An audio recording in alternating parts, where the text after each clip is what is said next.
So my next guest is a friend of mine, whom I known for, I don't know, it's been a while now. Like it's been like 5-6 years. 5-6 years, yeah. I guess so, yeah. And I knew that you were originally from Chile, but I never knew that you're a first generation immigrant. Yeah. Until you mentioned on Facebook, and you're like, I want to be on your podcast, and so I was like, what are you talking about? Yeah. Are you? I knew that your family is from Chile, but I didn't know that you are. Yeah, definitely. So yeah, what's the story? So I mean, I didn't think my story was that. Sorry, all. first Yeah. of all. Oh, we want to do this? Yeah, Cheers. let's do this. Salud.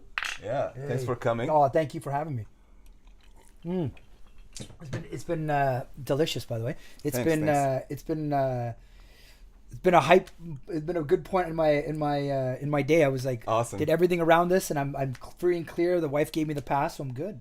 Kids are going to bed. Kids going to bed. Yeah, it's good. Yeah, It's she good. just called to check on just you. to check right? in on so me. funny, Make sure that I was here, not somewhere else. That's so cool. So but yeah, no, my story, I guess. I was born in Chile, so born November 13th, 1973. So You if were born anybody, in 1973? yeah, man. So if you guys do the math, that makes me just 29 years old. I think it is 43, a young age of 43. You were 3 years older than me? Yeah, Dude, I thought 44. you- Sorry, I thought 44. 4 years.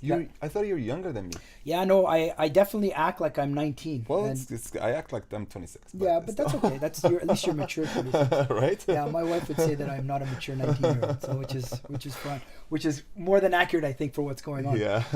But yeah, so born in Chile and in a city called Concepcion, which is about it's about an hour and a half away from Santiago towards the coast.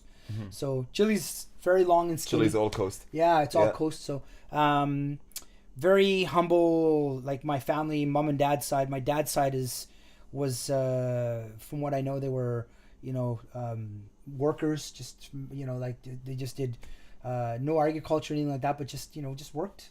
Humble beginnings. My grandparents on my mom's side, my abuela, my abuelo. My granddad passed away before I could meet him. Okay. But my grandma I had a little bit of interactions with. Was a very sweet lady, but was when I met her, she was already leaving too, right? Yeah. So we when I say we, I mean my parents immigrated when I was 2 years old. So I was born in Chile, and if you know anything about what went on in 1973. It wasn't a safe place to live, nor was it a safe place to give birth or raise kids, right? So I the way the story was, and these are all my mom's accounts. So my dad unfortunately has never divulged any bit of my story. Okay. So the stuff that I say, the stories that I have are all my mom's accounts, right? Okay. My dad was a political prisoner. Okay. In Chile, so he was. Was he Allende's side? Yes, so he was distributing leaflets, like communist leaflets. You can give us a little. I know the history, but you can give us a little history too. You know what? And up until that's the funny part about that. Up until about 4 or 5 years ago, Meego, to tell you the truth, I was very ignorant about my history. Right, like it was not. I was never really drawn to it. Yeah. My dad was he's such a strong believer in the communist way of living, and he thought that communism was a way that it left it was always point of tension in our family, within our four walls, right? Which is really a little bit, when you're a kid, you get scared, right? Oh, dad's mad. Yeah. But my mom was strong enough, and she just believed in Canada. But just to bring it back, I guess, back to Chile, Salvador Allende was in power, and then there was a lot of turmoil going on, and Pinochet, the CIA, all that played a big role in the coup that happened. That was right? such a big, they was, played it really well. They I like to say orchestrated. The first one, it. oh totally. The first one didn't work. No, they didn't even need them to use the. They had the money ready to pay off people, but they didn't. They didn't even need it. Yeah. And then it was in the second when they finally followed through with. They paid the truckers, and yeah. They got in, right. So yeah, it was, that was a full blown coup, and Pinochet took over, and it was basically at the hands of the CIA and Kissinger and everything, right? So the whole story about that, I mean, if you're into any kind of history, is quite fascinating. Unfortunately, like I said before, and I take, it's my story. My story is more about my family and what we went through. Yeah, yeah. No, for sure, yeah. The history of it is out there, right? You know what I mean? Yeah. And I think the reason why I don't know. I don't want to say I was ashamed, because I'm not ashamed. I don't think that's a good word. It's not ashamed, but maybe more ignorant. Like I didn't want to understand what was going on, because I felt that living in Canada is just I've been always Canadian. Just be yeah. You know what I mean? When you're a little kid, before, I came here when I was 2 years old, and yeah, I spoke Spanish. I understood Spanish. My parents speak Spanish. That's our native tongue. But I always felt like I was more Canadian than I was Chilean, right? So yeah, because like you don't remember anything. No. Yeah, because 2 years old, you don't really remember anything. So I was born. When I was born, my dad was already detained by the government.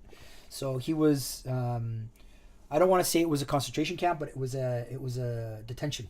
They had lots of detentions. They used the stadium. They used the stadium. At one point. So and back then it was like, they were basically knocking on doors, and whoever didn't follow suit or believe in what they believed, they would just Well, they removed the. I mean, we don't want. It's not politics again. It's personal, but like they removed the Marxist and they brought a dictator. In there, it's like, right? So and they left they left their mark, right? They made. I think he's the worst dictator Chile ever seen. And even now there people are still like he's what is he, like 80, 90 years old? He was dying of cancer last time he was on the news, and people are still like, they want to see him pay for his actions. They don't pay naturally. Yeah, it's like, and listen, the world or nature's already played itself out, right? You know what I mean? He's done. Like there's no more he's gonna influence or be able to harm any more people. But he's done his damage, right? Yeah, he did his damage. Totally. So, but I was born. So when I was born, my mom. This story blows me away all the time, even when I tell it. When I was born, my mom had me at the hospital, and back then, high-ranking officials that couldn't have babies were stealing babies. Oh, so wow! I was born. My mom said, the nurses told her like, as soon as I was born, I was taken away, and my mom was told that, hey, your son died. Oh, wow! He's not alive. He's dead. And my mom was, what? What are you talking about? And she was, I think she was having a bit of a mental like breakdown. Yeah. Because obviously she was 19 years old, 20 years old. Yeah. She had her first baby. Husband's not there. Husband's in jail. Your dad was in jail. Oh yeah, my dad didn't have no idea that I was even born yet. Oh wow. Yeah. So like they did the nasty, and I was conceived, and then it was you know what I mean. Then he wasn't even around for my birth. Wow. Right. So there was one of the nurses knew my mom, but knew my mom's sister, and said to my mom's sister, "Listen, your nephew or your nephew's not dead. Like he's not dead. He's alive. They have him in this room along with other kids. I'm gonna put him. We're gonna weigh him and do all this stuff. We're gonna have him in this room for 20 minutes. You have 20 minutes if you want to save your sister's son. You have 20 minutes to get him out of here. So you decide what you want to do." That was it. That was a conversation. And that, like, why did she do that? Is it just like she just felt bad? Yeah, or? She knew, she had saw what the heartache that my mom was going through, and she was probably she's a mom. Yeah, and who knows, man? Morality sometimes. Sometimes our morals get checked, right? And you're like, geez, you can't do that, right? Well, then they're human, right? Yeah. So they were. They're following all orders for sure. Listen, someone's got a gun to your head. You're probably gonna end up doing. You know what I mean? You do whatever. Yeah. You're gonna do it to save your own skin. So my mom didn't know I was alive. My aunt, which was Tia Cristina, she dressed up. She got a nun's outfit. Oh wow! And went back into the hospital. Went into this room, and lo and behold, I was there. Snuck me in the nun's uniform, under the gown, and walked out the hospital. without What? nobody else knowing. And you're like what? At like few hours old. I was not even, yeah, maybe 6 hours old, 7 hours old. Oh my god. Yeah. So she steals us. She steals me, and she goes home. Nobody takes the bus. Nobody questions her. Back home. My mom gets out of the hospital 2 days later. My aunt picks her up, and she says to my mom, "I have your son." And my mom's like, "What? I have your son." She's like, "We have to go. We'll talk about it. We'll talk about it on the way," kind of thing. And my mom now, could you imagine like going through this? My like, God. well, we're Like brand new parents, yeah, right? brand You new know what I mean? parents. Yeah. I can You know only what I imagine. mean? Like So I have chills already. Yeah. So you get this, you get this devastating. You get this joy of, hey, I created a baby. You get the devastating news that he didn't make it and he's dead. Oh yeah. And then you get this sudden flow of like information crash upon you that, hey, I actually have your son and he's alive within us, within our family. Wow. That's So I can't even insane. remember I can't even fathom what my mom was going through at that point. Wow. Anyway, we came together. There's a reunion, and I'm back with my mom, and it's that's no one said anything after that. My birth certificate it's got my mom's signature on it. Yeah, everything was tickety boo. But now we have to remember that Chile's still going through all this, like, I want to call it cleansing, but they're going through door to door, knocking on people's doors, and who's right and who's wrong. They're extraditing people, they're making people disappear, they're yanking families, all this stuff. Well, through all this, my mom and my aunt figured that it's probably a safer place to be is to flee Chile and go to Argentina. Okay. So, was the town you're living in closer to the border? No, it was. I mean, it's not. I mean, again, it's all the borders relative, are right? Yeah, super narrow. I think it would be. I think realistically, it was anywhere if it's 2 hours centralized, it'd be drive, like maybe? 2-3 hours. Yeah, exactly. Yeah. So they make the trek into Argentina with a bunch of other refugees, and they're basically hiding out in Argentina. Oh wow. Okay. And they're waiting for either the thumbs up to come back to Chile, or that the government's okay, or whatever else, right? So in all this is going on. And sorry, and that was you, your mom, This and is your just my aunt. mom and my aunt. Yeah. So my dad's still detained. With you, of course. No. My dad's somewhere else. Like No. yeah. Like you, your mom, and your aunt. And that's it. That's right. Yeah. So and then we have there was a bunch of other people that were in our group, basically our refugee group. Yeah. So I don't know that whole. I never asked my mom like how that whole thing, like how it all unraveled or anything like that, or whatever else. A lot of it came from.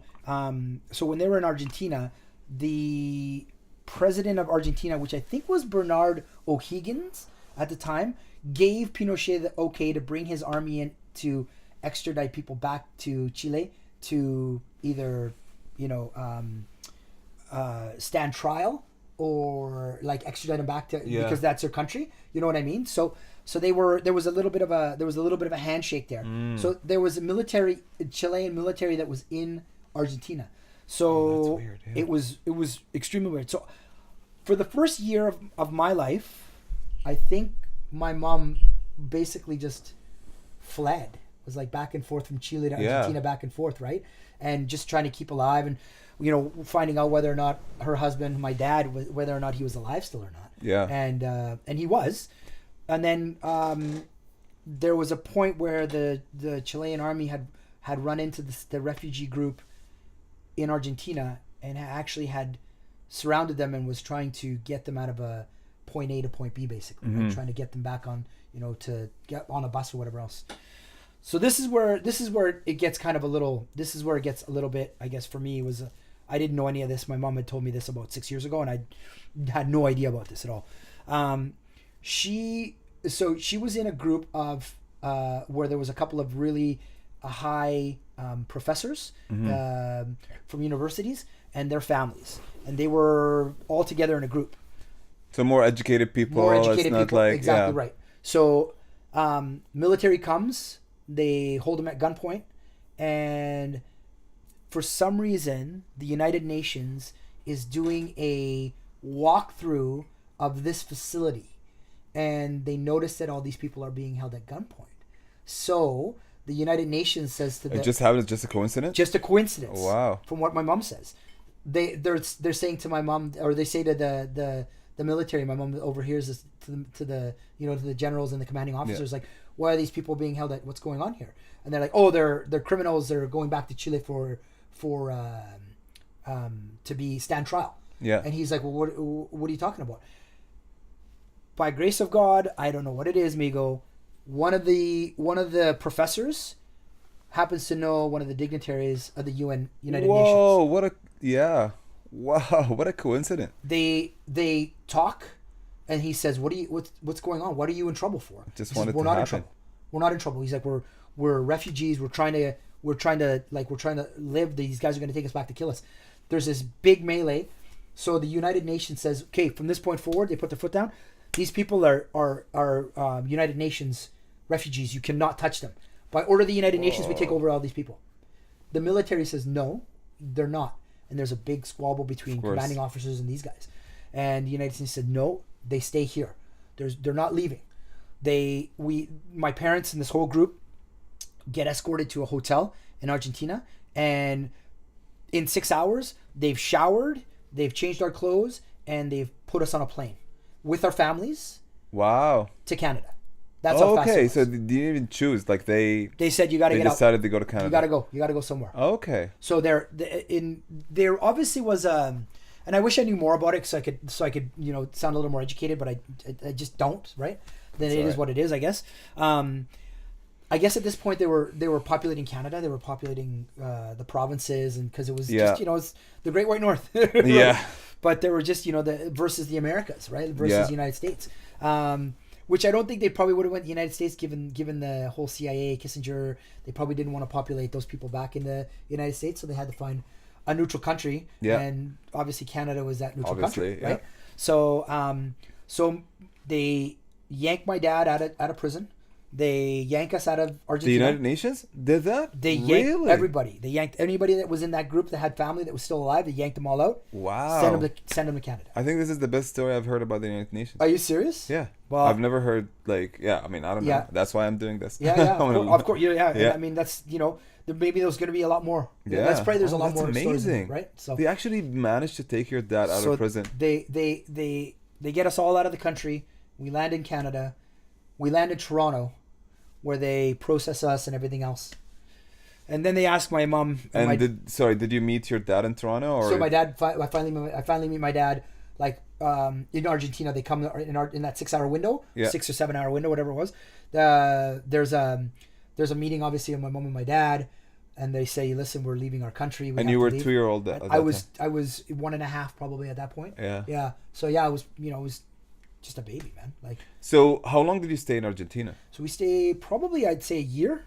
Oh wow! Yeah, I'd probably stayed a year in a camp. Yeah, probably refugee, just living, in and out of places, trying to stay or whatever else. Right? Okay, but not in a camp. No, not exactly. Okay, as a refugee status. Yeah, refugee status kind of thing, and hiding out probably from the military, right? You know what I mean? Yeah. I don't know how severe it was for my mom because of my dad's arrest. Yeah. Right. You know what I mean? I don't know how bad it was, but I'm sure that I overheard my dad. He lost a lot of friends. You know what I mean?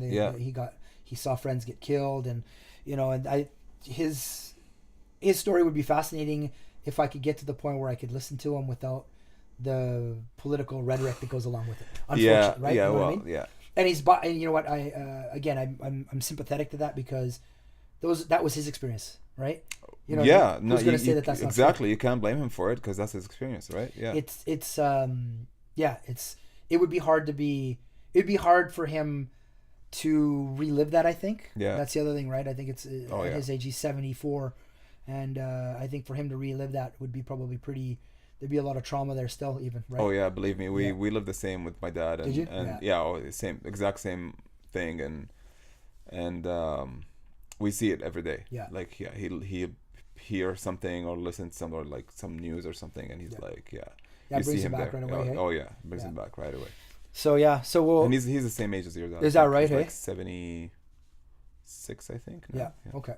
Yeah. So he's. We landed in Toronto. We get processed. We get landed immigrant status. Yeah. Right. So, and they say, where do you want to go? And my mom was like, nobody speaks, and we don't speak English. So, like, what do you mean, where do I want to go? Like, where do you guys want to take us? So they send us to anywhere safe. Well, don't worry, you're safe. Yeah, they send us to Edmonton, from what I understand. Yeah. And my parents didn't like it, Edmonton, because it was so big, and it was heavily populated. So she yeah, said, and you came from a small town, yeah. so So yeah, they said, it's you know hard what? to change. We're gonna plant you in Regina, Saskatchewan. Oh. And Saskatchewan at that point was, we arrived with probably 50 other families, Chilean families. Oh, really? Yeah. Wow. So they were obviously doing good enough that they were extraditing or helping people get out of the country safe. Yeah. And helping them immigrate to Canada. Right? Mm-hmm. So my parents, we landed in Regina, and we never left. We never left. We never decided to go out to Vancouver. We never decided to go anywhere else. And I mean, I remember I had a great childhood. I don't know. I just, it's, you don't realize the stuff you go through until you get a little older, and then you start realizing, like, okay, now I understand why my uncles were having those conversations. Do you know, with my dad. do you know anything about, like, your parents? I mean, other than the language barrier, for sure, but, like, other than that, any struggles they face landing in Canada, being in Canada? Language would have been the first one. Well, eh? which is a big thing. Like, yeah. I speak English, and when I came here, I thought my English is really good. Yeah.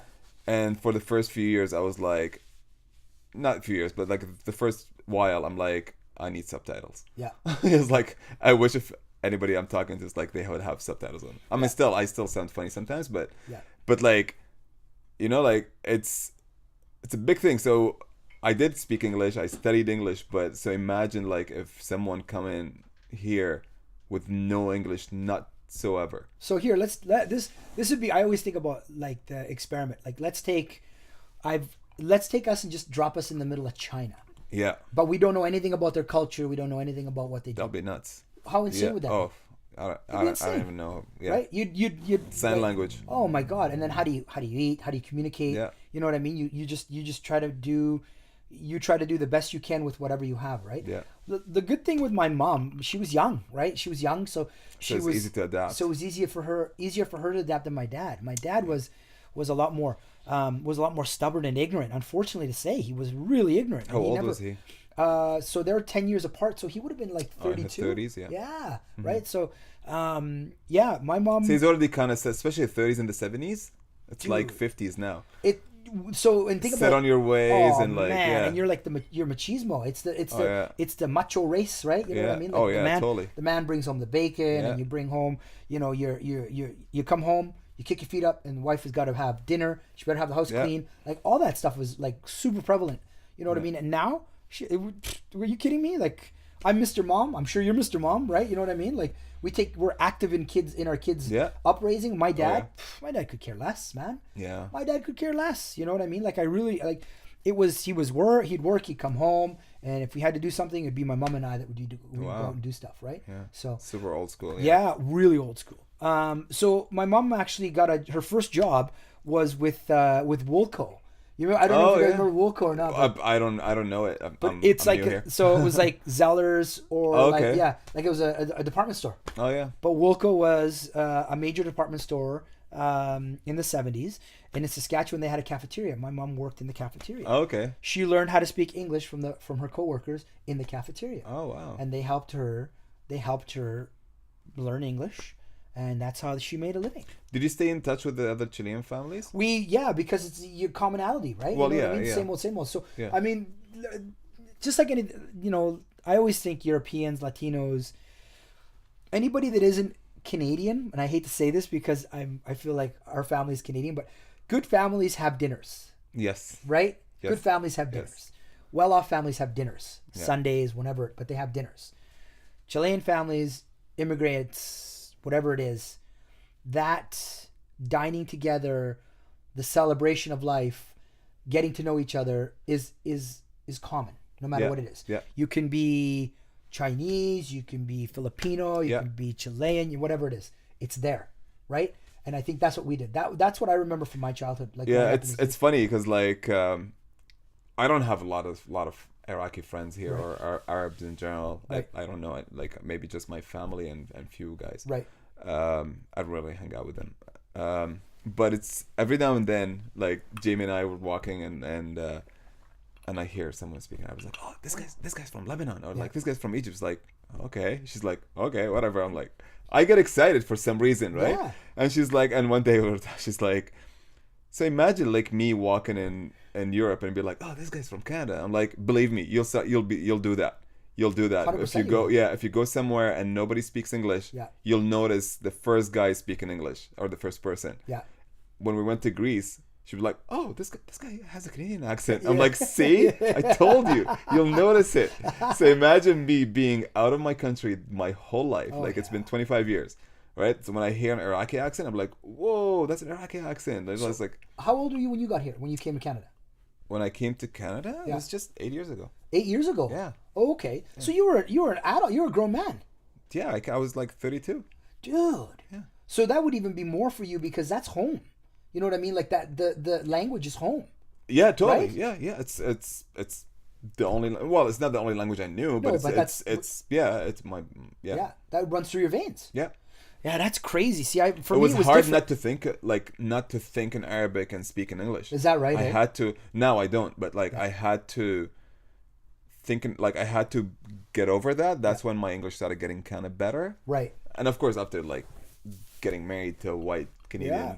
Yeah. You get girl, married. and it's like, yeah, you forces you to start forces communicating. you, yeah, better. and you communicate in English all Yeah. the time, right? Yeah. It's not that. I mean, I came here by myself, and my sister was here, Okay.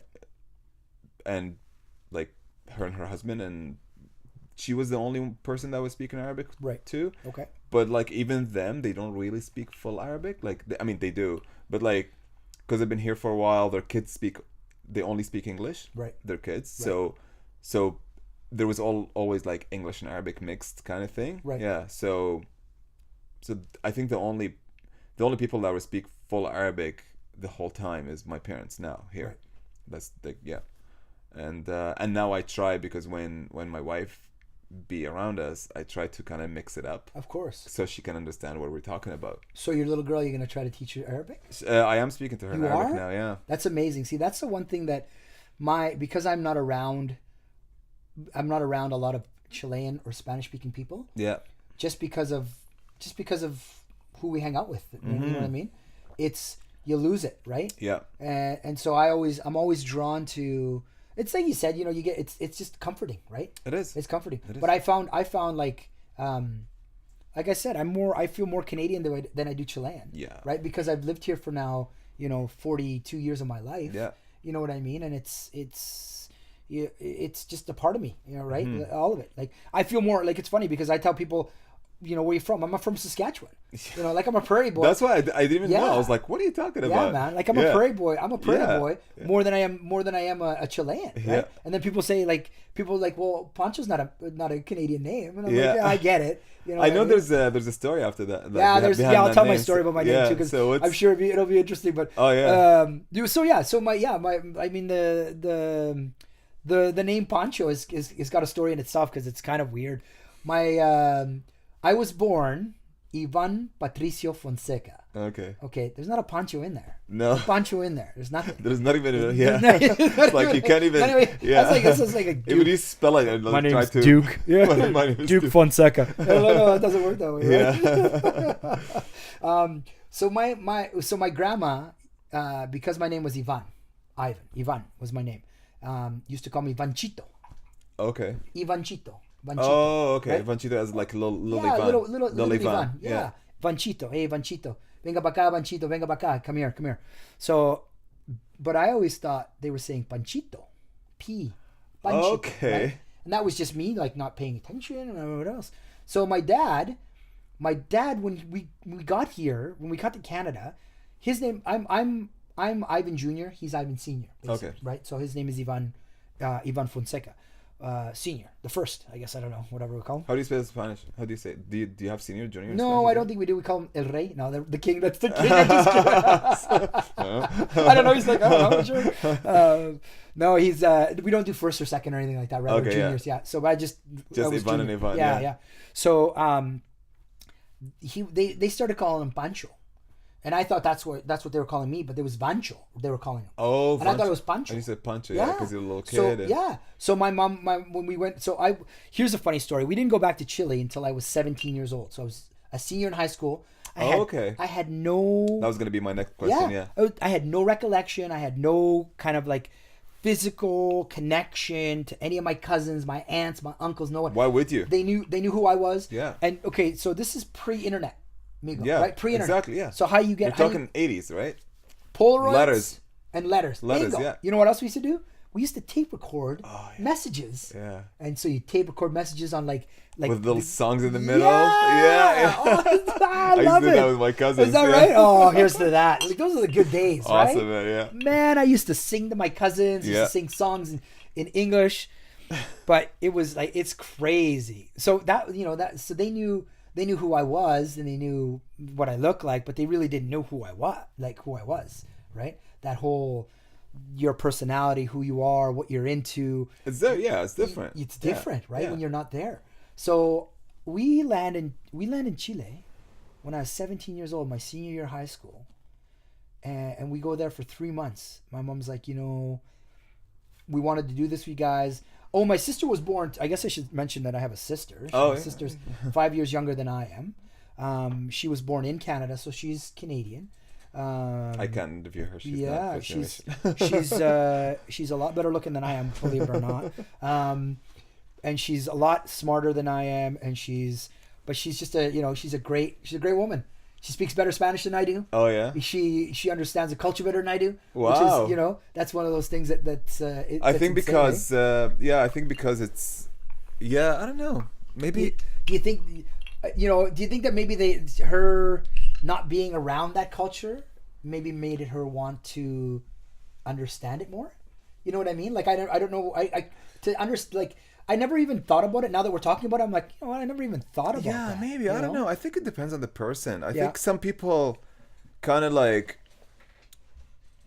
I want to say like rebel against their culture kind of things. Like, no, stop talking to me about that. Especially like when you're a teenager, and then that's it. You lose it. It's gone. Yeah. Right? Like, and then you start having a family and stuff, right? Like it'd be like, okay, now I have a family. Now I understand why my parents wanted me to know all about my culture. Right. It's funny because I was like, my story. Okay, let's go back to my. Oh yeah, sorry. We're going way off track here. I like that thought because I have a good. I have some thoughts on that too, Meego. So okay, my name. So my dad's friends were calling him Pancho, and we go back to Chile. I'm 17 years old, and my mom says to my grandma, "Well." And until you're 17, you're using. I'm using Pancho just as a nickname, but I'm going by Ivan. By Ivan, okay. Yeah, so it would be Ivan Pancho, basically is what it was. So everybody in school knows you as an I grew Ivan up Pancho. as Pancho, as Pancho because they thought that was my nickname, just my nickname. Well, I thought it was my real name. I just kept, every time I introduced myself, it was just Pancho. Well, yeah, exactly. Whatever. Like me, Meego. Yeah, right. So everybody's go, it takes on a personality of itself, and it is what it is, right? Yeah. So we go back to Chile, and my grandma pulls me aside and says, she says, "Why do you call yourself Pancho?" And I said, "Well, I thought that's what you guys call me." And she said, "No, I would call you Vanchito." It's funny, your parents never corrected you. Never correct. My mom just let me go. Yeah, whatever. Pancho, if you like it, yeah. Whatever, you like it, let it go, right? Yeah. And she's like, "No, I was calling you Vanchito. And you're always going to be Vanchito. You're always Ivan." She's like, "I don't know why you think that you're Pancho." And I was like, "Well, that's what, and I didn't know any better." So I was like, "I don't know. I just thought that was my name." So she's like, so she would just call me Ivan, or she'd call me Vanchito. Oh, yeah. Or Ivan. She'd say Ivan, right? Always. So, and then my grandma, it was funny. I got to meet a lot of my cousins and everything when we went to Chile, and it was a complete. You want to talk about like an anomaly? I always say you want to talk about a turd in a punch bowl. Yeah. Like take a shit in a punch bowl and see what it looks like. Everybody knows who you are, right? Oh yeah, totally. I get off the plane. Okay, I'm 17 years old. I'm a skinnier version of who I was, but I was a big guy back then. Yeah. I was playing football. I was into working out. I was a chubby guy, but I wore loud clothes. You remember the Zubaz pants? Yeah. I had every Zubaz Oh pants my you could think God, of. yeah. So I get off the plane and I'm wearing do-rags and stuff. I look like I must He's have looked like, like a what's wrestler. happening? It's like he's like 3 generations behind us. So man, I got out and kids were just like looking at me like, who is this? Is this guy a professional wrestler? Like, what is what's his deal, right? And I was wearing like Oakley came out with the razors, the very first, and I was like, you know, because you just that's Canadian culture. It's like North American culture. You just wear that stuff, right? And I was just an anomaly. I was an anomaly to my cousins, to all their friends. Did you speak Spanish? I spoke Spanish, so I got along great with them. And I got along great with the girls that, you know, like it was crazy because I was 17 years old. I really didn't care about meeting girls, but the girls were like just attracted to the fact that you're from Canada. Yeah. And here's the clincher. And I don't know if this is correct in your society, but in Chilean society, if you live in Canada, they think you drive a Lamborghini. They think that you are, you know, it's movies, right? Yeah, you know, yeah, we get that. We used to, it's funny because it's sad, but it's the truth. Our culture is very envious. Right. So when we left in 91, no, sorry, my dad left in 1990, and I was still in Iraq in 91. Yeah. And I remember people was like, yeah, your dad, and like that's how they think. It was like, your dad is making so much money now. I was like, I'm like, what are you talking about? Like it's like he's not making money. Like it's like he would make money more here, but he's like he flee the country. He doesn't know English. He's got no connections. Yeah, right. Like it's just no, weird. and that wasn't even here in Canada. No. My dad flee to Jordan. Oh, in really? The beginning. Yeah, and it's just across the borders. Yeah, it's just like nothing. And then another switch when we went from Jordan, we went to Dubai, and now we're like, you're in Dubai, you're balling. Like I remember.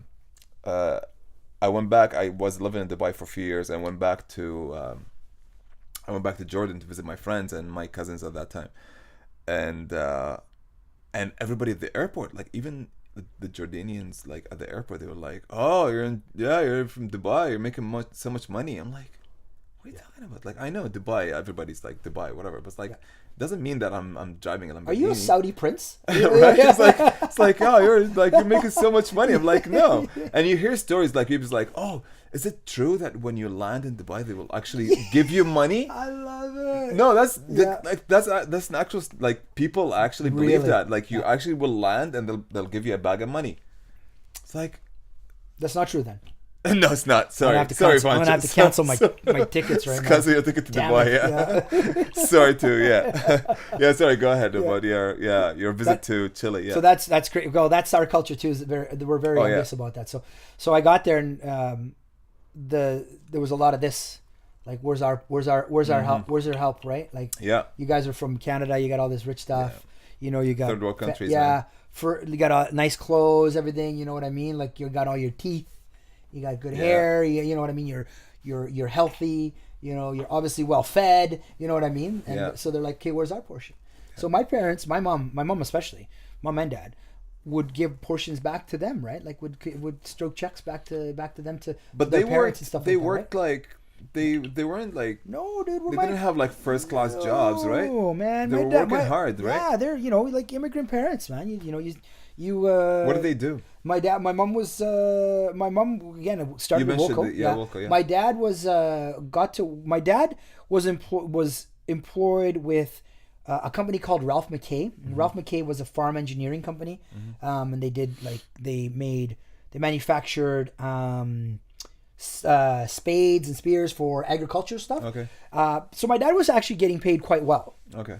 And then my dad went from that job. He got fired from that job because of personal issues with his foreman, which and goes, he's know what I mean? Yeah. He got to the steel company, which was called IPSCO at the time, which now it's a Russian company that owns it now, I think, or a Swedish company that owns it in Regina. Anyway, he worked there up until he got fired, and then he was self-employed and working as a janitor, did a bunch of, a lot of stuff, just odd jobs, right? Mm-hmm. But I mean, nothing that says, like a doctor or lawyer or investment. But still, you know what I mean? But still, he tried his best to be, to get jobs and work. Of course, Do you know any I personally don't know anybody. Do you know any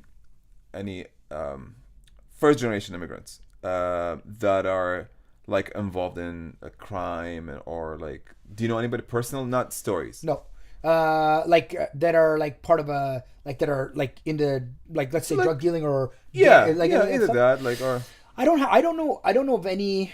I don't know of any Chileans. I mean, I'm sure there's tons of stories out there, right?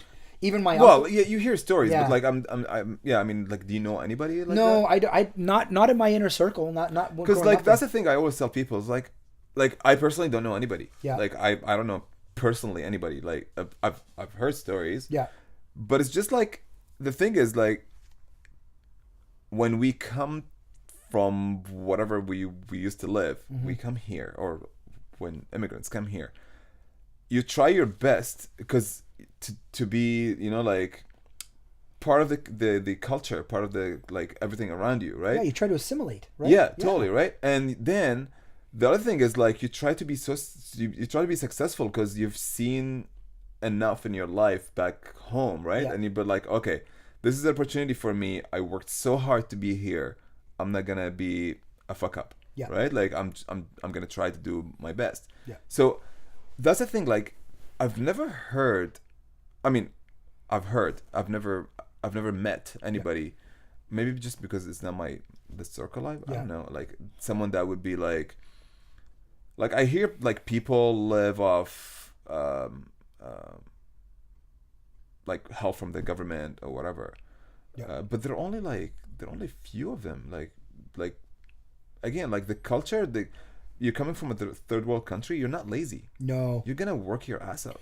Yeah? I think that when you get put into a society as I guess prosperous, for lack of a better word, but prosperous, and there's all these opportunities, I think you're gonna have to, like, you have to do your best, right? Yeah. I think I always love that. I always think the immigrant soul, like, no matter what it is, you're already forged out of steel, man. Yeah. Like, if you've made that decision to leave your country and go to somewhere where you have no that was idea, my point. Yeah, exactly. you know what I mean? I think you're already tough as nails to begin with. Yeah. And when you get here, I think I think Hollywood maybe sensationalizes it a little bit with, like, the whole Scarface thing, where, Yeah. hey man, the guy came over and he was with this cousin who was a drug dealer and all this stuff.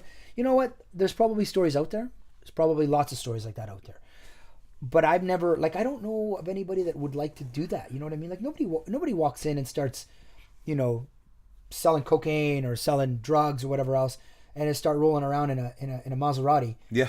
2 months, 3 months in. It just doesn't happen. No. First of all, the government would be like, red flag. You know what Yeah, I mean? right I'm pretty away, sure, yeah. I'm pretty sure the government would be like, oh, that's a red flag. He had $2,000 when he walked through the border, and now he's driving a Maserati. You know what I mean? Like, I think that's a little strange. I mean, Yeah. they're pretty intelligent. I mean, they're not a lot of intelligent, but they're intelligent Yeah. enough to figure that out, right? I think so. But yeah, other than I would say that would be, I mean, and it's not fair even to say that. I was going to say the Chinese are probably the only ones, but even the Chinese, I mean, the reason why they come here is because it's easy for them to come here, Yeah. right? You know what I Yeah. mean? Like, it's the path of least resistance. You know what I mean? So, Exactly. Yeah. but it's I don't know anybody that's the way they made their bread and butter. That was their stay in Canada, like, for the Chilean group, right? You know what I Yeah. mean? Yeah. I don't think it's. Yeah, like you said, it's not because you came from a culture, and you worked so hard to leave from where you were, right? Yeah. Like, you're not gonna come here and be, like, Yeah. It's not, your life was never easy, so you'd be like, okay, this is, like, if you're doing drugs, like, it's kind of easy money, right? It's like, this is easy money, so, like, you'll feel like, no, there's something bad about this. Yeah. There's something wrong about this, right? Yeah. Like, yeah. And besides, the other thing is, like, it's funny because most of third world countries, like, we have fear of authority, right? Okay. So, like, because authority is always like, Oh yeah, they're the ones that yeah, of course. there's always, like, government, authority, police, like, there's, like, it's big. Yeah. It's a big thing, right? So I think that's one of the other reasons that we don't do stuff. I could see that, actually, because my dad, even to this day, anytime police are around or whatever else, any kind of authority figure, any kind of like that stuff, he's just like, motherfuckers. You know, like he'll scowl. He'll be like, these guys are lazy. Look at them. Blah, blah, blah. They don't know what they're doing or whatever else, right? Yeah, but like, there's fear. Oh, there's fear behind all fear, that. Yeah. 100% there for is. sure. 100% there is. Yeah. Yeah. And I think it's a good point, Meego. I think you're probably more right than wrong in that whole that thinking, right? What were we talking before we got off track? We were talking about Chile. We talk about the anomaly. Okay. Oh, I got it. So here, I'll tell you. Oh yeah, when you went to Chile, yeah. So okay, that was my Chile. So my story gets better. So my cousins and I get to learn my cousins. I obviously my cousins are the same age, a couple years younger, a couple years older, but we hit it off. And I figure that I'm going to stick around. I'm going to stay in Chile for a year. Oh, 17, I'm like, you know what? I tell my mom and dad, I'm like, I love it here. I don't know enough about these people. I want to stay. Oh, wow. Okay. My cousins and I get drunk one night. Drunk. That's the nice thing about Chile. You can get drunk when he's 17. I tell you. Where the other thing was their best friends, one of my cousin's best friends, their dad, corner stores are just people's houses. So he owned a winery. Yeah. And and his best friend, his dad, it's just owned too a winery. easy.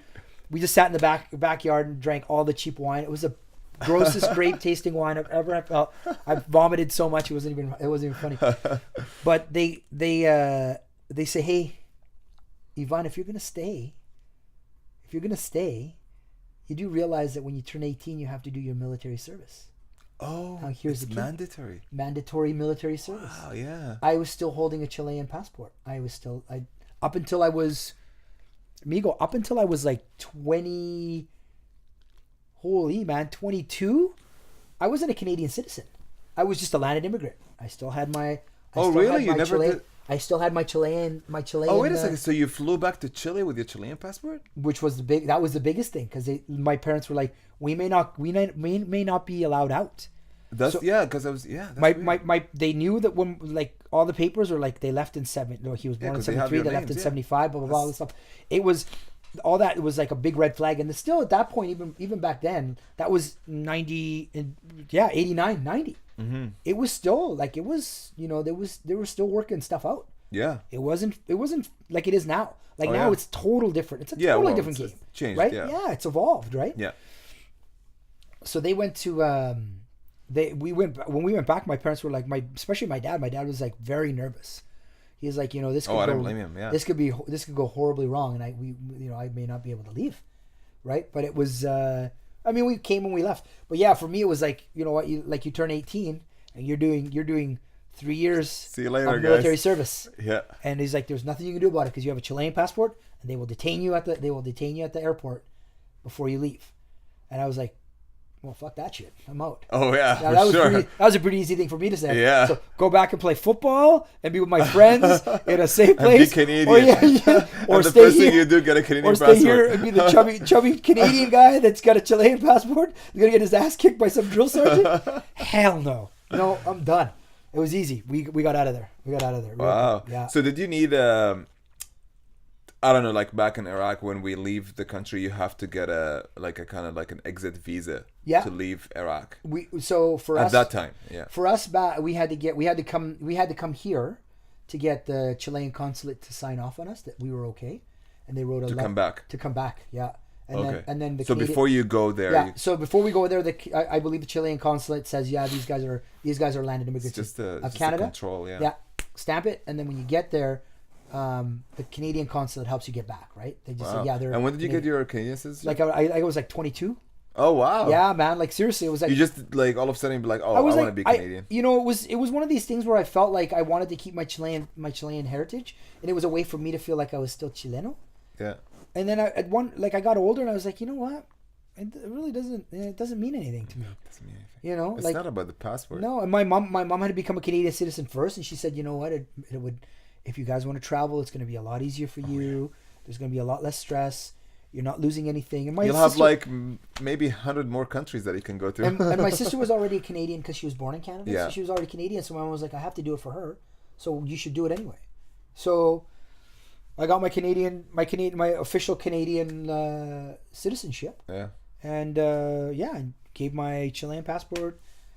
away, and Oh, you gave your Chilean passport yeah, away. yeah, Okay. I couldn't keep it, so it was either one or the other. Oh, right? you can't. No, you back can't then have I dual. couldn't. No, I could. They wouldn't. Okay. They wouldn't let me. They wouldn't let me have dual. So, Oh wow. So I just said, okay, I'll just be Canadian. That's fine. I mean, you know what? It is what it is. Yeah. You know, it doesn't matter to me. It really didn't matter to me at that point, right? No.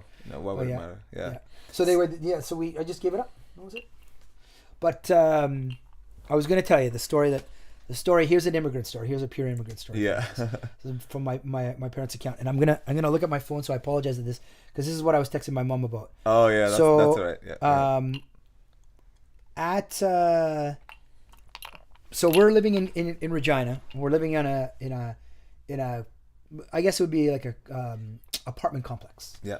And I can still remember because I was 3 years old. I was very fond of this place, but it was 2-bedroom. My mom was working at Wilco. My dad was working at Ralph McKay, and my mom buys a lottery ticket, and they win the lottery. What? They win the lottery. That's awesome. So I've never met anybody that won the lottery actually before. this is the most. This That's was the most awesome. incredible story. How much did they win? So they won. I think it was back then. It was like $75,000. Okay. So this is 1979. Whoa, the So wow, the 75K. 70s. 75K big. is huge. It's like $700,000 now. So You can buy like they bought 4 houses. They bought a house. Oh, They bought a couple new cars. of course. And they had some money stayed away. Yeah. And that's realistically where that's where we that's where we got our start, right? Wow. Was that's amazing. Lotto 649. Wow. Isn't that crazy? That's amazing. So it was when my mom told me that, like I didn't know, and you don't know when you're a kid, right? You just you go, oh, we got a house, good, all right, good. Oh, we got exactly. toys. It's like, hey, oh, mom's got a new car. New car, yeah, cool. You know, It's like kind of. You don't think my dad had a big jacked up like Blazer. He had a big lift kit on, big tires, and I was like, oh, Dad, I just got a big truck, big deal. Dad's got a big It's truck. like big. Yeah, exactly. Right, and nobody know that. And I think a little bit of that enviousness from the other Chilean families in Regina. Yeah. I think they kind of played on us a little bit because I know my parents went through some. We have friends. We don't have friends anymore. We can't go to those people's houses anymore. Kind of thing, right? And it really kind of divided. It really started dividing us from. It's so funny how close to our culture is like that. Like it's. I think it's any culture though, Meego. Right? If you think about It's it, like you know, like immigrant cultures are like that, right? You're Most with cultures us. are like that. You're yeah. with us until you Or become successful, and then if you become successful, if you want to take us with you. But I think that's we'll a embrace third you. world country mentality. Could be. I think. Yeah, could be. Yeah, I mean, I was too young to understand it, right? Yeah. So and then my parents. I mean, we owned a couple of restaurants. Through all that, lost some restaurants. That's how you got into the restaurant business. No, it was always in me, man. I don't know. This personality of mine was always there. Like I was, no matter what I did, I started working when I was like 13 years old. My sister and I had a paper route, man, and she would be like slinging papers with me, -40.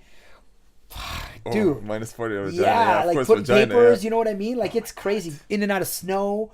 Like back then, you have to deliver phone books. Oh So my it'd be god! like phone books would come out. You'd like carry phone book, like so. It was like my paper route was like 4 blocks, a 4-block radius. And it was like maybe 100 houses. I don't know. Like I couldn't pinpoint it. But you were in charge of like picking up, like going to collect from them. And do you have like a little sled behind man, it? you like bags. Put bags on my head, one on my front. My little sister would have one on her slide. I'd be like helping her out. Man, it was crazy. It'd be like you talk about like working for your money. I work for my money, man. But see, like that's what I mean. Like we work hard. Like again, like I want to say, like immigrants, we work hard. We work our ass off, and man. we're not like, afraid. And even now, like I did so many jobs. I mean, I'm 44 now. I'm in the hospitality industry. I've had the luck of owning a couple of businesses in my throughout my career, my life. It's been amazing, right? Like I went from working as a door guy at a nightclub, to like working at a telephone banking center, being like doing like advertising, working at a folks home, man. I did everything. I did so many. But jobs. You know what? Like that's what built your personality, and that's what when you become successful, like other than the people who like just like were born with a silver spoon in their mouth, right? Like it's like when you've done all that to yourself, like with your like worked at like certain jobs and like did all that, you're just like success is just has different what do you call it, like different taste. Yeah, I would it's got say, a different right? meaning to you too. Yeah, right? different meaning, and you'll be like just grabbing to it with like it's like Yeah, with it your was- teeth too, right? Yeah, Like, that's true. Yeah, you almost don't want to let it go, right? You're scared about it. Yeah, and for so me, you work. So again, you work hard for it. Yeah. For me, it like my first, like when I owned my gym in Regina, like that was my first, like where it was mine. It wasn't my parents, it was mine.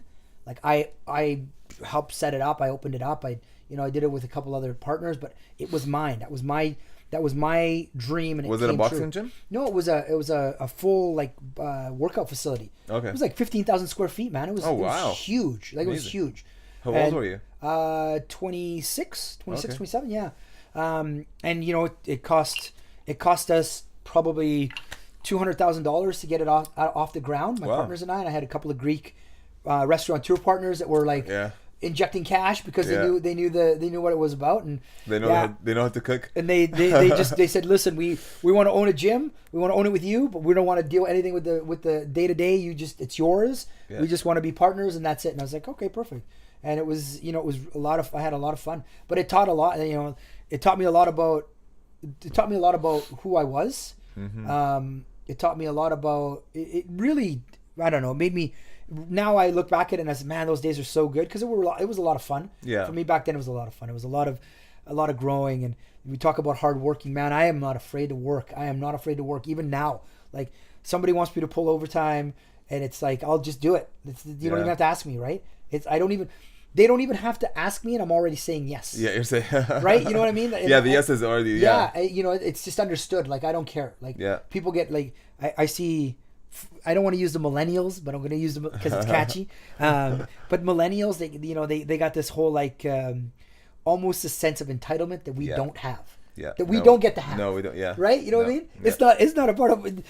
If you were entitled, my dad would be like, "Oh, you think you own that? You deserve that, huh? Okay, come here." And like one swipe, that's it, right? Yeah. So it'd be like, all right, on the That's head, it. and that was it, done. Yeah. Right? It was over. That's it. That's your entitlement. Yeah. You're entitled You're entitled to listen to what I have to tell you. Yeah, exactly. Got it, Dad. Yeah, so my dad never physical with us. No. Never physical. But he was like, sometimes he would sit and talk. He's like, my dad is like super, like, he would sit and talk to you like super intelligent. Yeah. Like, he would like lecture you with super You communicate. at a high level. It's to the point that he'd be like, please slap me and let me go. Like, just beat me up and just stop, because that is like, it's just so much. My brain. Yeah. It's like just like I don't want to be like my neighbor. I see him like getting beat up by his dad, and then gone. Yeah, That's I'll take it. that. Yeah, I'll take that. I'll Beat take me, that. beat me up, and let me go.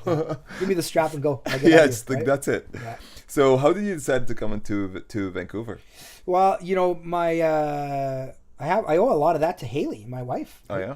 So Haley and I had started dating in Regina. She was in Regina, finishing her degree in kinesiology at the University of Regina, and back then I was owning the gym.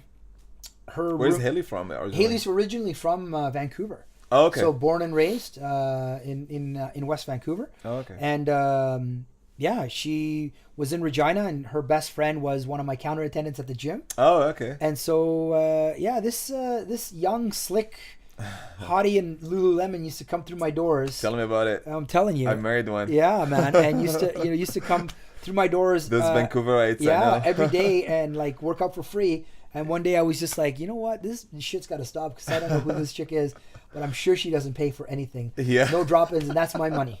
So she's funny. coming out. She's coming out of the gym one day, and I'm just like, hey, I know that you're like Melissa's friend. Melissa was my worker. I know you're Melissa's friend, a roommate. But when are you gonna start paying drop-in? And she's like, oh my god, I don't know what to say. She's like, but Melissa lets me work out, and I'm like, well, this is not Melissa's gym now, is it? And she's just like, okay, all right, I understand. I'll buy a membership. And I was like, okay, that's fine. So and I wish she was here, because I like I like getting her to tell the story because Yeah. makes you feel like, yeah, you're the one that did it. I didn't do anything. She then like couple days we'd see each other in clubs and stuff like that, and I was coming out of a 9-year relationship with a girl, and I was like just open to anything, man. Like I was like, listen, I was with one girl for 9 years, all through growing up, and I was just like, I had a little bit of success that turned into a lot of success, and I had a lot of people like just throwing stuff at you and being like, we want to be your friend, and I was like, cool, all right, let's do this.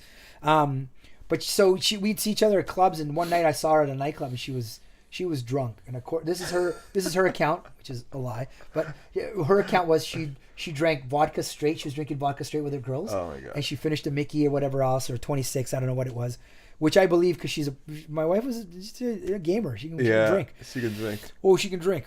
So she came over. I was at the bar ordering a drink with my roommate, and she came over and she licked my face. She licked my face, full on. That's so funny. And it's like, oh, you're the guy on the gym. And we made out a little bit. We kissed, and then my roommate's like, "You're good, buddy. I'll see you." And I go, "You leave me alone with this train wreck." I go, I won't forgive you. And he goes, "Oh no, you're good. Trust me, you're good." That's so funny. And she was like, her eyes, man.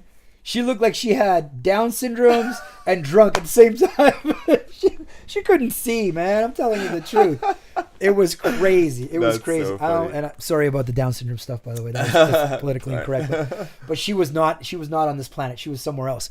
And she just, we flirted. We tried to talk, and she left with her group of friends. I left with mine, and I didn't see her. And then 2 days later, I saw her. There was a convenience store beside my gym, and she never bought a membership. Never. No, she never bought. She didn't need to after this story. It's like remember, like you've been doing it from this to this. Yeah, like you have two. That's right. Here's your bill for a year. There was a convenience store beside my gym, and she pulled up in her car, and I saw her. I saw her, and I was like, oh man, I'm gonna go talk to her. Because I hadn't seen her in 2 days after this whole incident, this face licking incident. So I was like, I'm gonna talk to this chick. So she goes. It was a 7-Eleven. She goes into 7-Eleven, and she leaves her car open, and I just get into the passenger seat and lock her car. And I'm just sitting there, and she walks out, and she opens the door. She's like, oh no, not right now. She's like, no, I am so embarrassed. She's like, get out of my car. And I'm like, let's talk. And she's like, no. She's like, I'm embarrassed. I heard what I did. And I'm like, oh, I just want to know what's going on. And she's just like, oh my God. She's like, I'm so embarrassed right now. And I was like, listen, I think you're cute. And you know how you don't have no game when you're young. I probably said something like, I think you're neat, and I like the way your hair is. You're really pretty. Like that. Who knows, right? We part ways, and then we start texting, and just kind of like flirting. Yeah, like let's, who I am. Let's try to coincide stuff. It never really happened. It was like at the end of summer, so she was going back to Vancouver for the summer. I was going to be in Regina, and I was like, you know what, you're a girl from Vancouver. It's never going to work out. I never thought anything about it, right? She, MSN? Our MSN talks. Right? We're MSN. So we MSN talked, man. Like, we started talking on MSN. Like, I would close the gym, and I'd sit on my computer for like 4.5 hours after close the gym. And then I just said, screw it. We started talking on the phone, and I'd talk all night, like, all through summer. So every night we talk for about 3 or 4 hours, 4 or 5 hours. Then you'd be like, fuck this, I'm going to Vancouver. She's like, I'm coming back in August, back to school, or back in September. And you want to give it a shot? And I was like, yeah, man. It's like, we've already forged this whole relationship over MSN and text message and phone calls. It's like, I already know you and stuff. And it's like, realistically, she came back, and it was a done deal, man, for me. Right? It was a done deal. And then I closed my gym, which was probably one of the hardest things I ever had to do. I was really reckless with a lot of my business practices, and it forced me to make a decision. And her dad was like, "Listen, if you wanna save any bit of your credit or anything like that, you need to get out of this business right away, or else it's gonna consume you, and you're not gonna have anything." Mm-hmm. And I was like, "Okay." So I closed the gym. Took a loss, and she was beside me the whole time. I did like other jobs. I did directional drilling for a little while, and so I would be gone, and we were living in Saskatchewan, so I would be gone for like 4 or 5 days a week, 2 weeks at a time. She was there, man, the whole time, all wow. that stuff. Yeah. So when she one day she's like, I'm done my degree. I don't want to work in Regina. There's no jobs here. I'm going to go back to Vancouver. And I was like, well, if you're going back to Vancouver, I think I'm going to come with you. And she's like, seriously? And I'm like, she's like, Mr. Regina's going to leave Regina. I was like, you know what? I closed my business. I don't have really anything here. My family's here, but you're important to me, and I think we should go. What year was that? This was 2006, maybe. Okay. Yeah, 2005, 2006, somewhere around there. And we had 2 dogs that we had rescued from the Humane Society, so we were already parents. And we loaded up a U-Haul and trekked across. Oh wow! Yeah, from Regina all the way to Vancouver, and we stayed with Haley's dad and Haley's mom for a little while, back and forth until we got on our feet, and then we got established, and yeah, the rest is that. We got married. We got kids, and we got a house, and the rest is present day. That's right? Awesome. But yeah, and now you have a restaurant, hey? Well, so no, the restaurant closed. The cat social house, the brown thing closed. It closed It closed in November 30th, Meego. So now I'm actually I'm gainfully employed by the Marriott. Really? Yeah. So I'm back in the hotel industry, which originally I had done for when I first started. Were you a partner at the? I was. Yeah, Cats? I was a minority partner and shareholder of Cat Social House. Okay, and then in August, I found out that they weren't gonna renew the lease, and they didn't want to renovate it or anything. So I had an option in my clause to sell my shares back to my partners. Mm-hmm. They would have first right of refusal if I wanted to share them anywhere else. So I didn't make hardly anything off of those shares. Like they lowball you when you're selling shares back. They don't. Oh yeah. Unless you're up in the high. Yeah. So yeah, that I sold my shares back in the beginning of August, and then I reached out. A couple headhunters reached out to me and started the process of like getting back into like trying to find work, man. Wow. Yeah. That's so crazy. now I'm at the Marriott downtown. So back in the food and beverage industry in the Marriott, and it's it's different. It's a different game than what I'm used to. Yeah. Because when you're running your own show. Whoo, man! When you're the king and you can do whatever you want. Yeah. And now there's a lot of other you're especially working with a big chain and. Yeah, there's a lot of do's and don'ts. Right? Oh yeah. Yeah. So now I don't. It's. Will I ever get back into the entrepreneur thing? I think so. I think so. I can see I can see it in you when you're talking about your businesses and your eyes just like start glowing. Well, I don't think you ever lose that, right? No, you don't. My problem is, or my challenge is, I don't like to say problem, challenge. My challenge is that I'm a dreamer. Yeah. I love dreaming. There's nothing wrong with that. Nothing wrong with that. No. The hard part is when it dreams and it comes reality. What do you do? Yeah. Right. Yeah. That's the hard part. Like when you work so hard to do something and then all of a sudden you're like, oh shit, it's here. Yeah. Now what do you do? Right. Yeah. That's the hard part. That's always been a hard part for me. Is like when that dream that you're constructing in your mind and you're like, I know how to get there. I'm gonna get there, and then you get there, and then the doors open up and it's day. Yeah.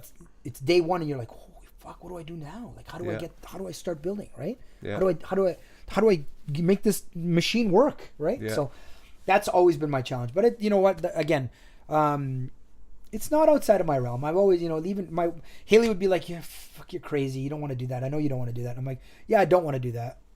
I don't want to do that. Right. As I wink. Yeah. I don't want to do that. But you know what? If it happens, it happens. Right. Yeah. It's always a thread for me. It's always a thread in my personality and stuff like that. But yeah. Yeah. No, I think you'll do it. Yeah, it'll happen. I see. I see it. Yeah, I see. Like you'll do something. Now officially, I cannot let my wife listen to this. That's funny. Yeah. So talking about you were saying the dogs and like being new parent. Well, for second child. Yeah. And me being new parent. It's funny because like, don't you love it when people will be like, yeah, I know how it feels like. I had a dog. Yeah. Or I have a dog. I have a dog. No, you don't. No, it's not the same.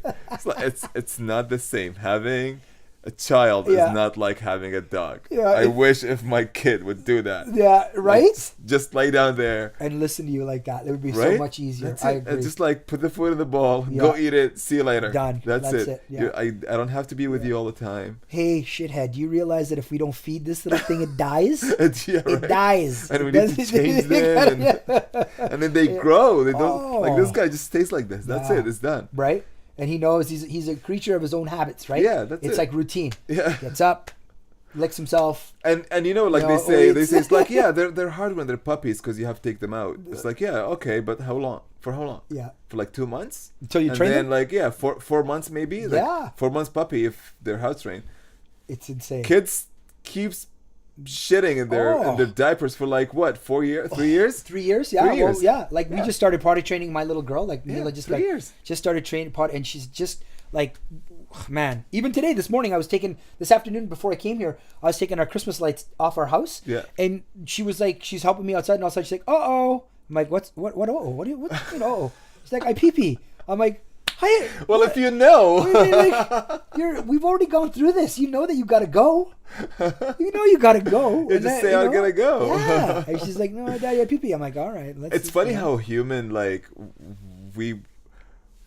I mean, I don't know why, but like we're born with like, we're so helpless and like so useless. Yeah. We're just like, you know, like How fragile is that though? Hey, so Meego? fragile, right? Like, Like, when, and like then when you you look hold at, your little baby for the first time. In your oh life, yeah, no, and you're it's, like 2 days or whatever the first. Oh like my for God. me, Mila. Oh man, like when you have your second, you'll get to, you know. I'll tell you. For me, if I had my yeah, if you have your second, if you do, you guys are gonna have a second. I know you guys will. You're an immigrant. You're gonna have 3 or 4, man. Come on. but I married a white girl. Oh, this is true. This is true. But you know what? The second one for me, when I held Mila for the first time, I was so scared. I was like, man, what do I do? How do I hold her? When you hold the second one, man, this second one for me has been it's been pure joy, man. Like, because you know how hyper alert and sensitive you are to everything. Yeah, That your little girl is doing. yeah, I don't want to say her name. Is that okay? that's fine. You did, Okay. Yeah. Oh, you okay? Okay. yeah. So, I always want to be respectful in that because some Yeah, parents get that's- really weird, right? yeah. Like, oh, don't take pictures of my kids. Okay, whatever. You pervs. What's really you gonna put it on the internet? Okay, whatever. But no, when you held Eden for the first time, did you not feel that sense of like, oh man, this is too much responsibility? You know what I mean? Like, I don't know if I did. Yeah. I think I was more overwhelmed with the. I don't know if it was a responsibility, but I felt like, first of all, I wasn't scared of holding a baby because like I have 4 nephews. Yeah.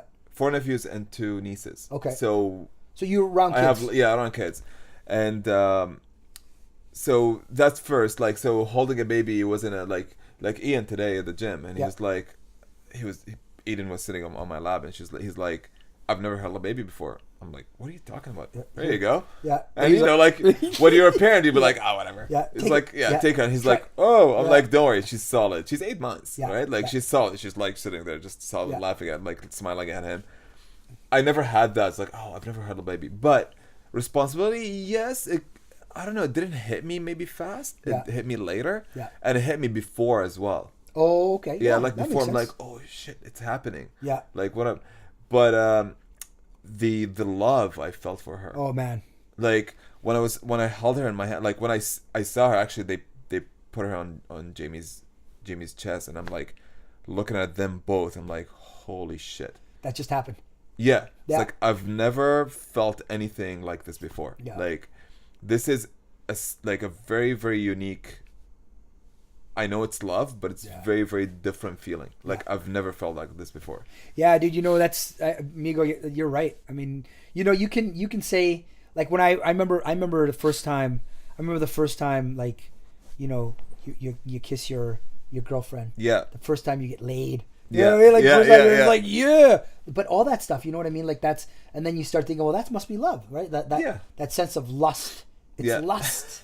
It's lust. Yeah, right? it could be. Yeah. You know what I mean? Yeah, like that's right. for me that's what I can. For me, That's why what they call it attraction. Kind of thing at the beginning. Yeah. But you're right. Like when you see your child, and it's like Yeah, it's just like everything clicks, right? Oh, yeah. You know how that circle just kind of closes? Yeah. Oh, Right? exactly. That's what and I felt. like I know, like I've told her before, like, and I love Jamie more now. Yeah. Like, Yeah. especially knowing that, like, like I have a baby with her, like, and I love my baby, and like, you know what I mean? Like, it's like you said, like the circle just like, okay, Yeah. click, done. It's like it's so weird. It's supernatural. Like, it's something a lot of people.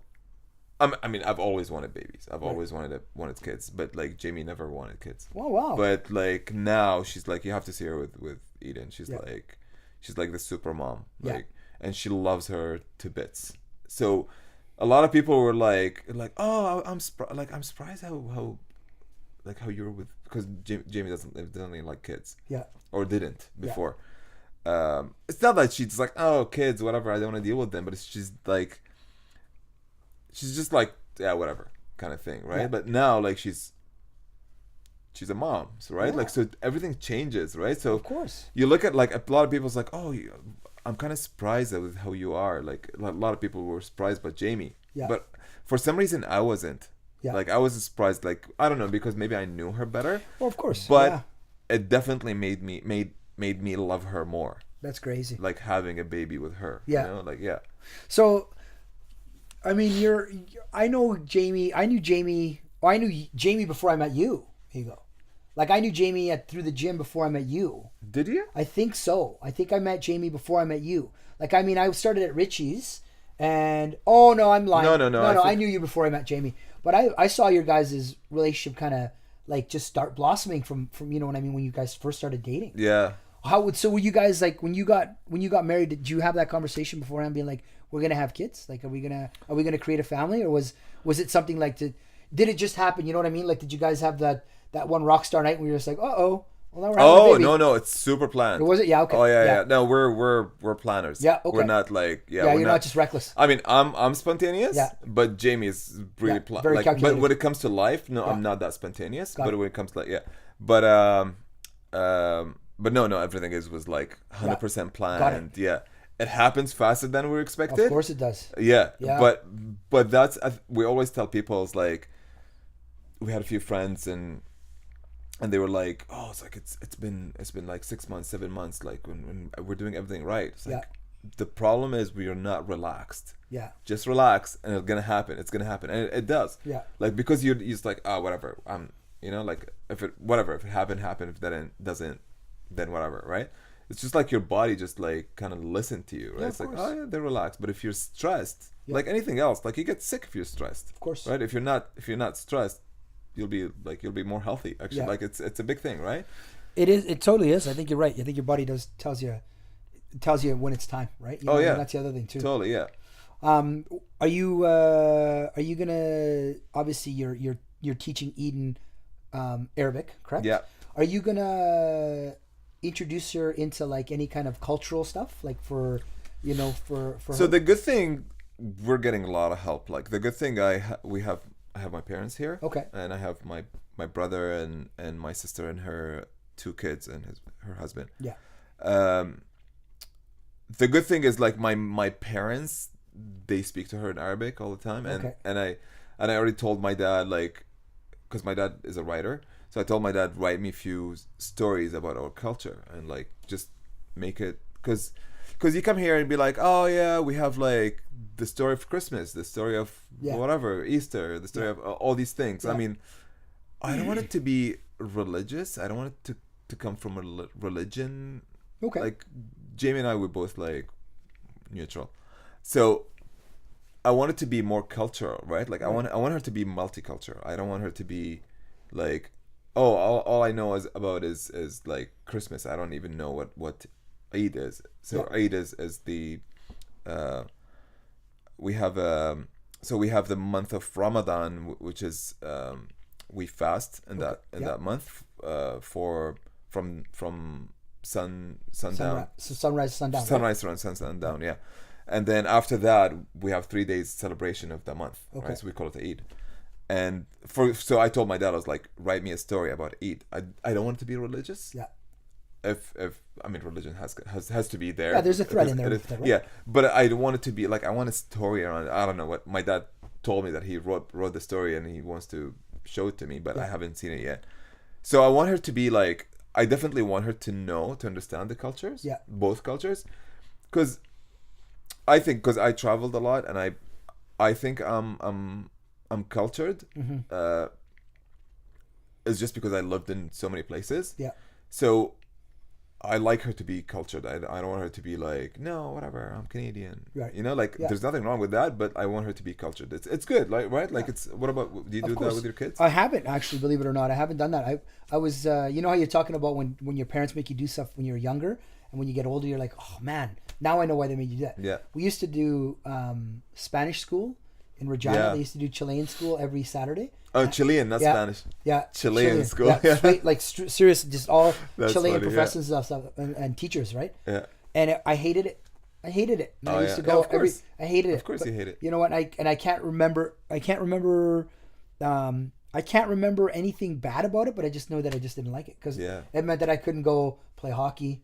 It meant that I couldn't go play soccer. It meant, you know what I mean? It meant that I had to go to school. The thing is, like, when we were kids, you think you're like, no, I'm different than my friends. I don't want to be different. Yeah. Like, I want to be like them. Yeah, I want to be exactly like them. Yeah, because that's one of the reasons. Like, for example, when we left Iraq, we went to Jordan.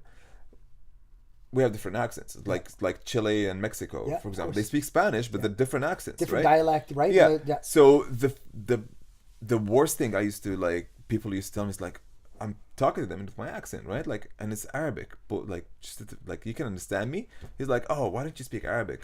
I'm like, what are you talking about? So at the beginning, I used to like be mad, but then later on, I wanted to blend in, right? So I started speaking their accent. Yeah. So now I speak a Jordanian accent, Lebanese accent, like Emirati, which is like Dubai accent, and like all the Arabic places that are like, even my friends, like I have Algerian, whatever, Tunisian friend, I'll speak his accent. Egyptian friend, I'll speak his accent. Right. It's just like, it made me like kind of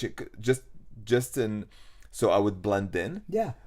But that's what you do when you're like younger. Like, you just want to blend in. Same thing with my brother. Like he's like, same thing. Like, well, he left when he was 2. Yeah. So just like you. Yeah. Yeah. So he wants to blend in, right? Like, so he would speak, if we're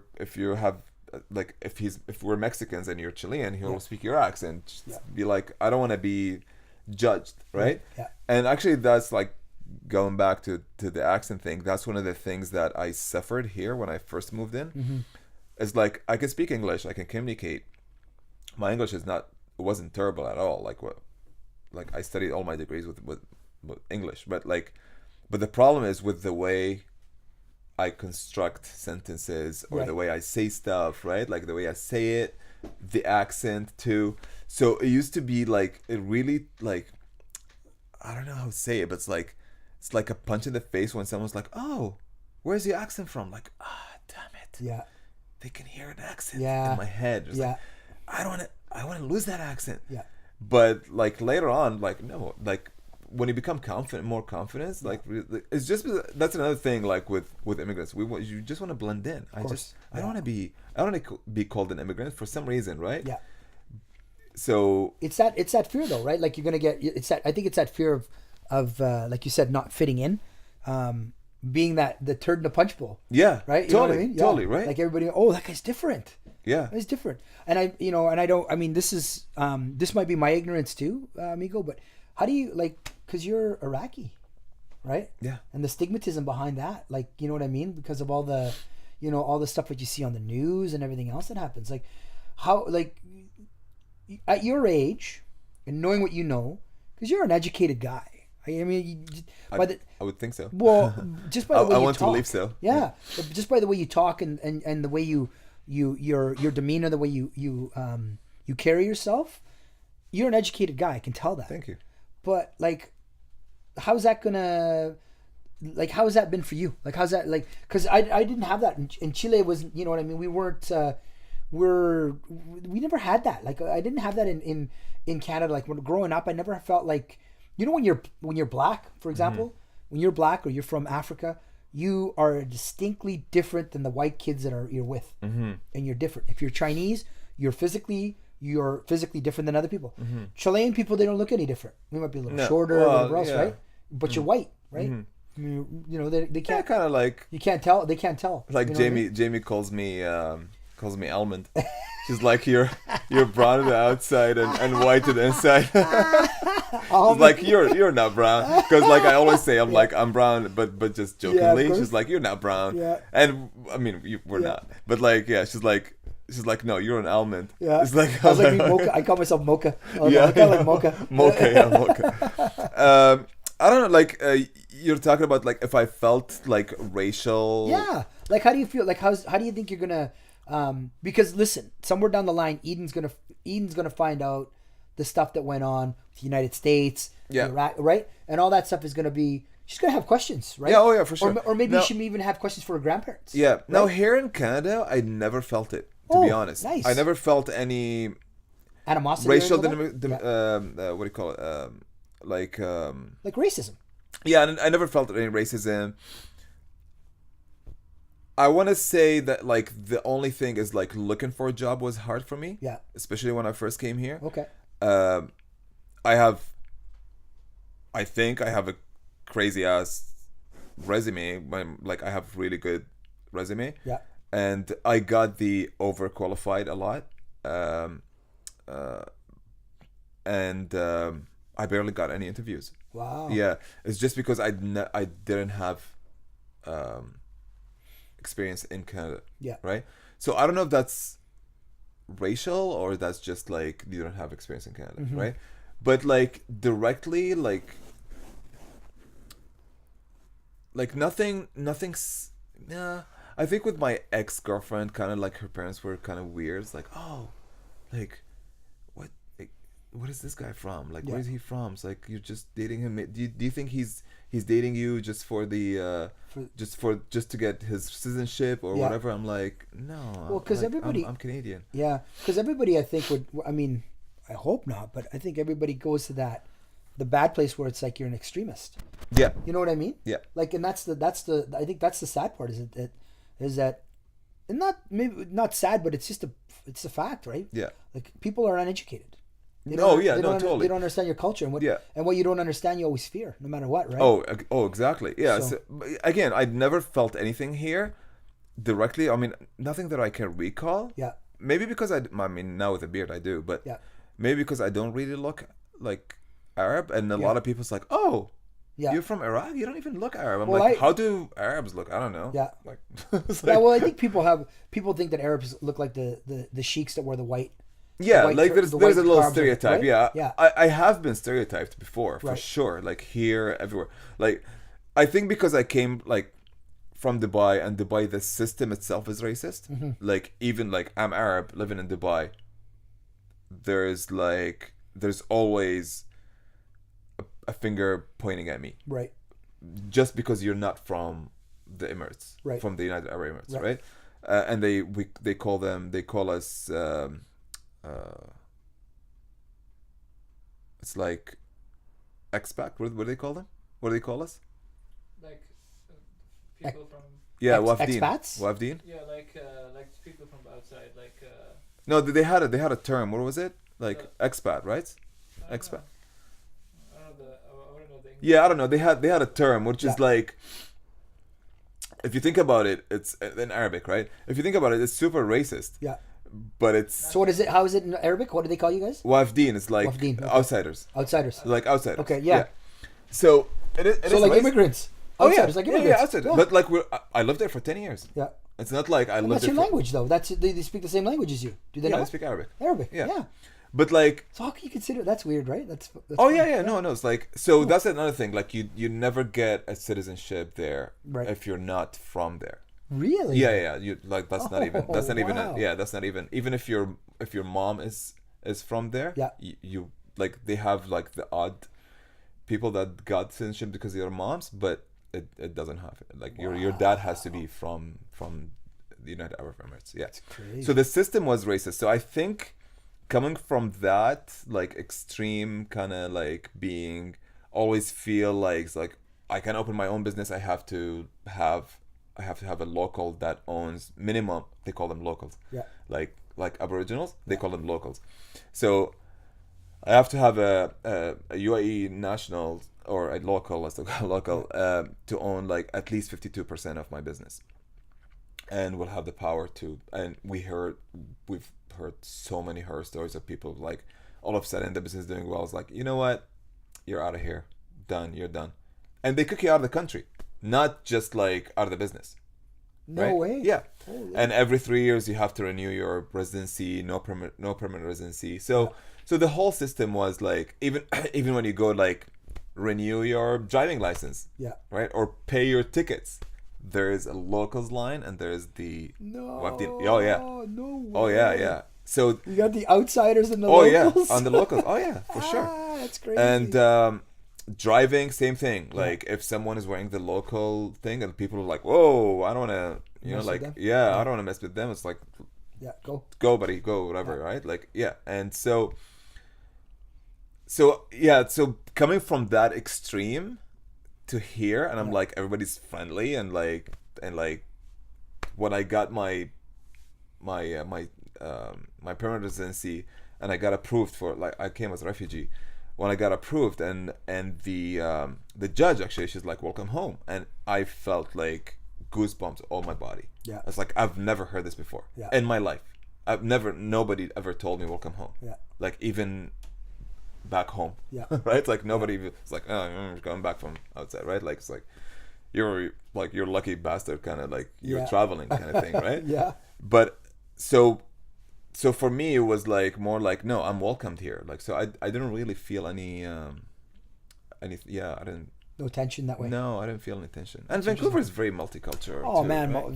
Vancouver's way more multicultural. Yeah, than I mean, a lot I of joke places, about right? it a lot. Yeah. I joke about it a lot, but like, I love racist jokes, to be honest. But Who doesn't though? Really, it's funny, Yeah, right? it is Like, funny. and Yeah. when something you like, it's just because from a certain race, you can joke about your race. It's Of just because course. you can do it, right? Yeah. It's like, no, but if it's a white person, it's like, no, you're not allowed to Yeah, say. you It's like, can't say that, what? so- Who gives yeah. a fuck? yeah, Just do it. just do it. Yeah. And now Jamie's just like, yeah, my husband is Arab, so I can make jokes about Arab.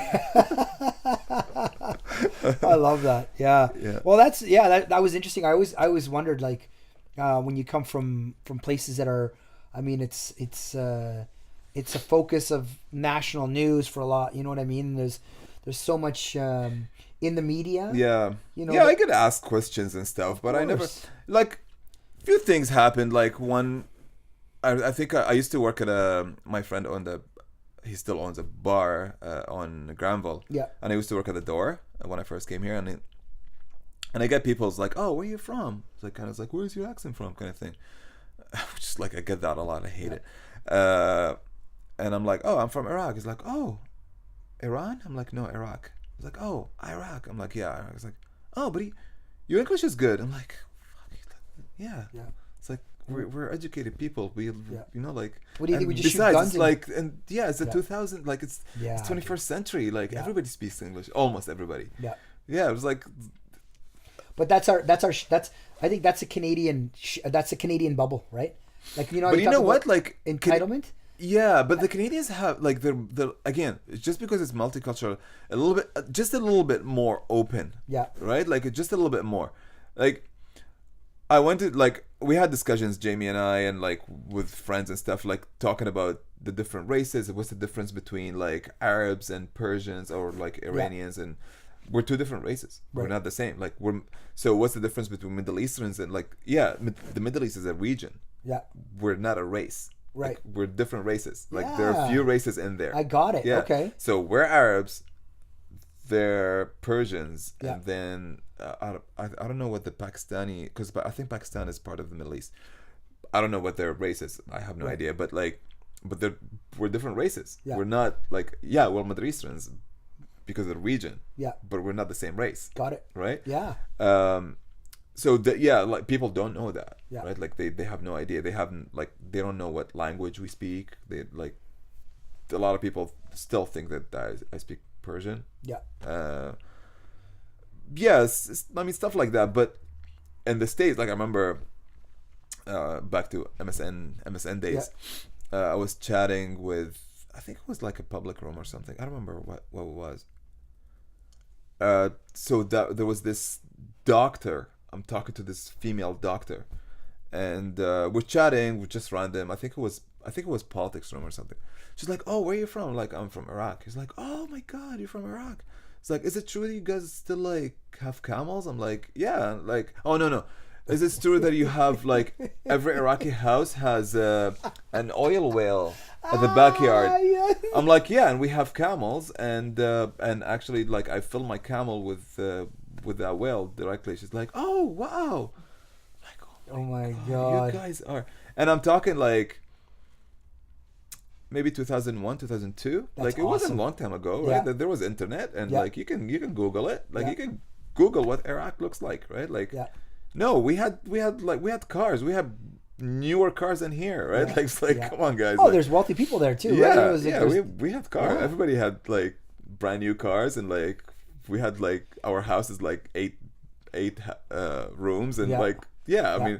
I mean, I came from a comfortable family, right? Yeah. Like I don't want to say wealthy, but like we're comfortable, but.